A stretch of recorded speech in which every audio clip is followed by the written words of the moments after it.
ঠিক আছে, এই বউ আর শাশুড়ি, মানে তুমি দোলনা খাও। ভালো হয়েছে, আমার অনেক দিনের শখ আছিল আমি একটু দোলনায় উঠবো। আমি অনেক খুশি হয়েছি জিনিসটা দেখা। একদিনও তো উঠতে পারি নাই, আজকে আজকে একটু খালি বাড়ি দেখা আইলাম। কেমনে দোল দেয় কেমনে, হ্যাঁ? অনেক সুন্দর, মনে হয় লুপা দিয়া বানাইছে।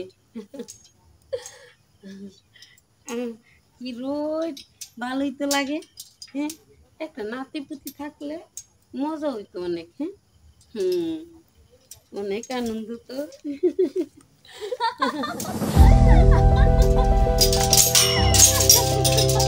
বৌমা, আপনার সাথে আমি একটু হাসতেছি তাল মিলাই, আপনার আনন্দ দেখে তো আমার বুকটা ভরে যাচ্ছে। বৌমা আসলে হয়েছে কি, ওলা অনেক সুন্দর করে দোলনাটা বানাইছে। আমার অনেক শখ আছিল তো, এই কারণে আজকে একটু উঠছিলাম। এটা কি আপনার জন্য বানাইছে? না, বাড়ির জন্যই তো বানাইছে। আরে বাবা, এটা কার জন্য বানাইছে সেটা কোন? এটা আমার জন্য বানাইছে। আর আমার দোলনাতে আপনার বসার সাহস কি করে হয়? হ্যাঁ, আরে বুড়া বয়সে কি ভীমরতি ধরছে আপনার? ভীমরতি? আরে আপনার দিকে আপনি তাকান, মাঝে মাঝে একটু আমার ড্রেসিং টেবিলে গিয়ে একটু দেখে আইসেন তো। আপনার এই দোলনাতে কি যায়?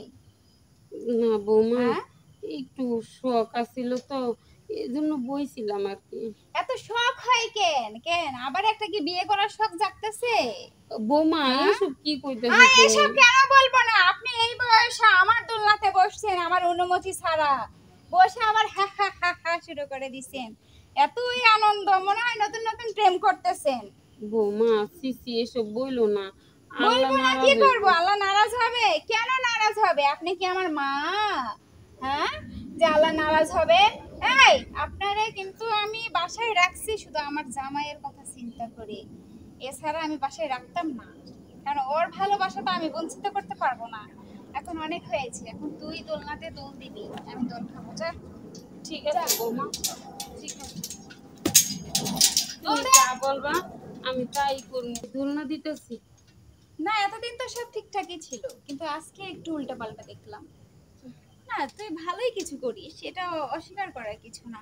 সংসারের কাজগুলোও করিস, আমারও যত্ন নিস, খেয়াল করিস, সবকিছুই আচ্ছা, ঠিক আছে। বৌমা একটা কথা কই, হুম, আমার কি তোমার মায়ের মতো দেখতে পারো না? হুম। আমার মায়ের সাথে তোর যোগ্যতা?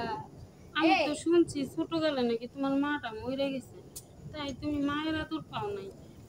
আমি তো তোমার মায়ের আদর দিতে চাই, কিন্তু তুমি আমার এরকম খারাপ ব্যবহার আমি করো। আমি এমন একটা মেয়ে, আমি মাদের সহ্যই করতে পারি না। আমার মা ছোটবেলায় আমাকে রেখে যাওয়ার পরে মায়ের আদরটা না পাওয়ায় আমি আমার মায়ের সহ্য করতে পারি না। আমার মা ভালো লাগে না। আর কখনো আমার সামনে তুই মা উচ্চারণ করবি না। তুই আমার শাশুড়ি, তুই আমার শাশুড়ি, তুই একটা বুড়ি, এছাড়া আর কিচ্ছু না আমার কাছে। তোমারে বোঝানোর মতো ভাষা আমার নাই। মা যে দুনিয়ায় কি, যার নাই সে তো বুঝেই না, আর যার থাকতেও নাই সে বুঝবে কোনো একদিন। হয়েছে, এত কানের কাছে ব্যাক ব্যাক করিস না, তো ভালো করে দোল দে। তো এই শক্তিটাও তোর নাই, ভালো করে দোল দিতে পারিস না। দিতেছি, আমার শরীরে শক্তি যতটুকু। ঠিক আছে, এই বউ আর শাশুড়ি, হ্যাঁ, মানে তুমি দোলনা খাও, আমার মা ধাক্কা দেয়। না না, হ্যাঁ? মানে মা তারে শখ করে দিতেছিল না। কাজে যায় না, এই কারণেই শুধু আমি দেখি তোমাদের মায়ে তো একদিন ধাক্কা দিছে, আমি তো প্রতিদিন দিই, তাই মা? তাই না মা? মা, আরে তুমি তো প্রতিদিন ধাক্কা দেবা, সে হলো মা, ঠিক আছে? আর মা সুখের জন্যই আমার সব। তুমি কি করে যে মায়ের কাছে তুমি ধারণার আশা করলা, আমি তো বুঝলাম না, আমার মাথায় কাজ করে না। বাবা রে, আমি শখ করে একটু দোলনায় বসছিলাম আইয়া, তোর বউ এখন আমার আর বোঝা দরকার নাই, তোমার যে কতটুকু সুখে রাখে, ওই ভাতের প্লেট ওই সেখানে পড়ে রয়েছে, আমি দেখার জন্য কাজে যাই নাই। ওই ভাবি বলছে যে তোমার মাকে জ্বালায় পড়ে এইভাবে, আমি বিশেষ করি নাই, আর আমার বলা লাগবে না। হ্যাঁ, তোমার দেখো, তুমি কিন্তু ভুল বুঝতেছো। কে কি কইলো এটাই তুমি শোনো, শুনলা। নিজের চোখে দেখে আমি ভুল বুঝবো? আমি নিজের চোখে দেখলাম। হারামজাদি, তোকে আনছি আমার মার সুখের জন্য, আর তুই মা, আমি আজকে পিড়াবো আজকে। না না বাবা, এটা করিস না। তুমি আমাকে যত কষ্ট করে মানুষ করছো, মানুষের বাড়ি ইট ভেঙে ভেঙে আমাকে তুমি মানুষ করছো, আর এই দুঃখ আমি সহ্য করে কিভাবে? আর তুমি আর দেশে মানে মেয়ে পাও নাই, এই মেয়েটাকে বিয়ে করেছো, তুমি বলছো যে পরীর মতো চেহারা এই সেই। বাবা রে, চকচক করলে রে শোনা আমি জীবন্ত থাকতে এই অবস্থা, আমি যদি মারা যাই তা তোমার এই মেয়ের বউ তোমাকে দেখবে না তো। বাবা রে, হায়াত মৌতের কথা কওয়া যায় না, এমন তো আছে আমি আগে মরতে পারি। আমি এটাই বুঝাইতে গেলাম, চকচক করলেই শোনা হয় না রে বাজান। বউর রূপ দেখা পাগল হয়েছিলাম, কিন্তু গুণ তো দেখি নাই, গুণ তো এখন দেখতেছি। আমি তো মায়ের বউ রাখবো না এখন। না বাবা, এইসব বলিস না, ওগো, ভুল বুঝতে পারলে। এটা কি তুই আর কোনো কথা কইস না, তুই আমার মারে সেবা করস নাই, তুই আমার মারে, আর আমার মা যা কব তাই, আমার মা যা কব তাই, তুই আমার মায়ের যদি আমি কোনদিন দেখি মা যদি তোর মাপ করে পাও ধরে যদি মাপ চা, যদি মা তোরে মাপ করে, আমি করার কিছু নেই। মা আমার মাফ করে দেন। আচ্ছা পা ধর, মাপ চা। তুই কি পাগল হইছ? পাগল না, আমি তোমার কষ্ট সহ্য করবো না, তোমার কষ্ট সহ্য করবো না দেখে আমি বিয়ে করে আনছি। তুমি অসুস্থ শরীর নিয়ে রান্না বান্না করতে পারবো না দেখে। আচ্ছা, আজকে আজকে শোনো বৌমা, বাপের বাড়ি কারো চিরস্থায়ী থাকে না, পরের বাড়ি যাইতেই হয়।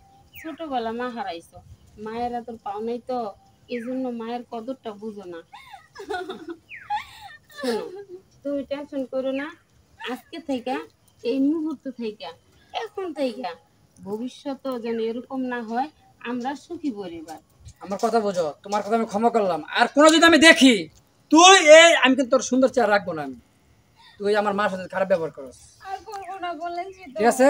আচ্ছা, আমার সংসারে এখন থেকে আমার ছেলে আর ছেলের বউ না। চল। আমি মনে করি আমার ছেলে